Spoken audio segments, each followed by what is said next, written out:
This is Nick Chubb. See Nick Chubb run. See Nick Chubb cut. And see Nick Chubb catch. Pretty good, but you ain't seen nothing yet.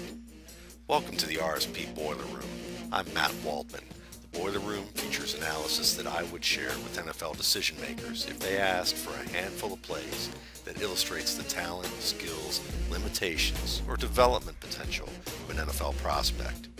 If Chubb returns to form after last year's knee injury, the Georgia running back is among the best prospects of the past 3 years.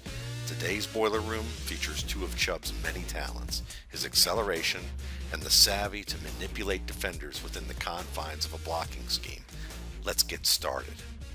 Although not a foolproof method, one effective sign of a runner's burst is if he can beat an unblocked defensive back around the edge, especially on an unplanned bounce outside. Here's a gap play designed to follow the pulling right guard through a crease between left tackle and tight end. The linebacker fills the hole, meets the guard, and establishes position to shed the lineman and hit Chubb for a loss. Louisville's safety climbs into position so he can clean up the play if Chubb takes it inside and beats the linebacker through the crease. He's also free to work to the flat if the back bounces it outside. Now, Chubb reads at least one if not both defenders and decides to visit the corner store. This is not a recommended decision on gap plays because these schemes are designed to create only one place to go. When a back chooses a different direction, he's betting on his athletic ability to beat multiple players. Even if you're the likes of Reggie Bush, C.J. Spiller, LaShawn McCoy, or Jamal Charles, it's really a losing proposition in the NFL to do this. But quality NFL running back prospects usually have the burst to win this way in college football. Despite the defensive end earning position to contain the edge, Chubb is quick enough to accelerate down the line and around the corner to reach the line of scrimmage. Although the safety has a clean line to the flat, Chubb only needs 4 steps to get ahead of the defender and continue up the sideline for a 10-yard gain on 2nd and 11. Although this won't work for Chubb as often in the NFL, it's a good example of his professional-grade acceleration. A back's acceleration is more important than his long speed. Once a runner wins an early angle on an opponent, he can do more to dictate his advantage and prolong the run. This 82-yard gain is a good example. It's a well-blocked play that gives Chubb a well-timed lane to hit hard. The double team of the left guard and center seal the inside, and the wingback looping under the right tackle seals the outside. As soon as Chubb receives the exchange, he makes a beeline for the hole, and the safety climbing towards the box over left guard has no chance to make a play. It's now a 3-man race between Chubb and the 2 cornerbacks.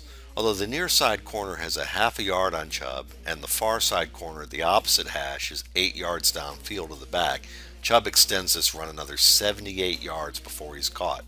This is in large part due to his initial acceleration, which he begins before the defenders can begin theirs.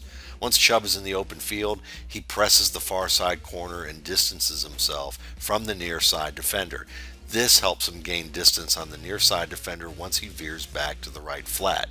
When Chubb can gain 78 yards against 2 corners with these angles, his speed and acceleration makes him a viable threat to score from 40 to 50 yards on a regular basis.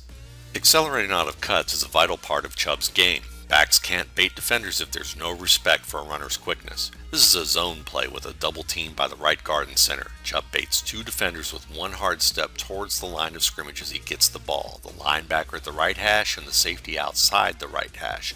This step forces the linebacker to react downhill and the safety to turn his knees and hips inside.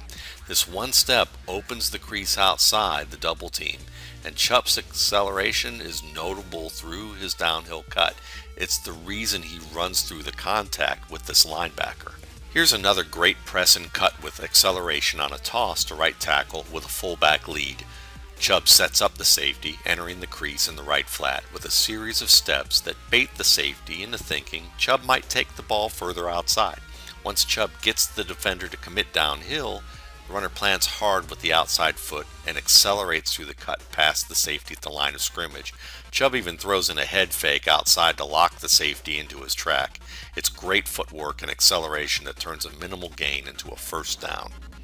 There's a lot more to Chubb's game that I like, and I'll be profiling it in future episodes. But when a back demonstrates the footwork, savvy with zone and gap blocking to manipulate opponents, and the acceleration to make them pay, and doing it as a freshman, then you you know why this won't be the last Boiler Room I'll be doing on Chubb.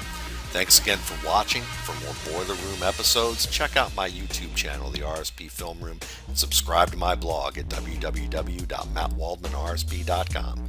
Until next time.